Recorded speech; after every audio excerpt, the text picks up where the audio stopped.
Hello বন্ধুরা, তোমরা কেমন আছো? তো আমি তো ভিডিও দেওয়া এখন দুদিন ধরে দিতেই পারছি, মানে সময়ই পাচ্ছি না, যেহেতু মানে এদিক ওদিক ছুটাছুটি করতে হচ্ছে। শ্বশুরের কাজ জানোই তো, একটা বাড়িতে কাজ হলে মানে বড় চিন্তা। তো রবিবারে শ্বশুরের কাজ 1 বছর হয়ে গেল, তাই জন্য ভিডিও দিয়ে ঠিক মতন না এখানে মানে ইউটিউবে দিতে পারছি না ফেসবুকে দিতে পারছি।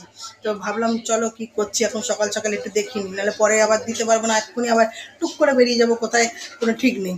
তো চলো এখন কি করছি, কি রান্না করবো সেটুকুনি তোমাদের সাথে শেয়ার করে যাই। তো বন্ধুরা দেখো, আমি এত বেলা করে আজকে ভাত বসিয়েছি, লেট হয়ে গেছে। আর এই যে দুটো ডিম সেদ্ধ বসিয়েছি, বোন ডিম সেদ্ধ খাবে, ও একটু গরম গরম খেতে ভালোবাসে, ঠান্ডা হয়ে গেলে খাবে না, তাই দুটো ডিম সেদ্ধ বসিয়েছি, এখন খাবে। আর এই যে গোল গোল পরোটা খাবে, আর এই যে ঘুগনি ঘুগনি দিয়ে খাবে। কালকে আমাদের একাদশী ছিল, ঘুগনি করেছিলাম, তো খাইনি বলে এখন সকালবেলা এই পরোটাটা দিয়ে ঘুগনি খাবে। আর রান্না হবে এই দেখো, আজকেও আবার ইলিশ মাছ নিয়ে এসছে আমার বর। তো একদিন আমি বেগুন দিয়ে করেছিলাম, সর্ষে দিয়ে পাতলা করে ঝোল, তো খেতে ভালো লেগেছিলো বলে আজকেও নিয়ে এসছে ইলিশ মাছ। আর এই যে বেগুন দিয়ে আলু দিয়ে ইলিশ মাছটা করব। তো এই হবে, মানে ইলিশ মাছের ঝোল হবে। আর হবে এই দেখো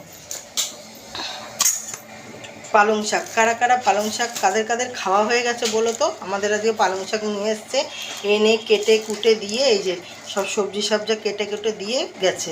পালং শাক করব, ইলিশ মাছ আর পালং শাক। আর আমার ছেলের জন্য, ছেলে তো খায় না মাছ ফাছ, তাই ছেলের জন্য আবার আলাদা করে একটু পেঁয়াজি হবে। তো এই দেখো আমার ছেলে এখন পড়তে বসেছে, ওর ইংলিশ পরীক্ষা আজকে, তাই পড়তে বসেছে। তো চলো বন্ধুরা, আজকে এইটুকুনি মেনু আছে, বেশি নেই, কেন ইলিশ মাছ হলে আর কিছু চাই না, তাই দুবেলাই একবার ইলিশ মাছটা করে ফেলবো।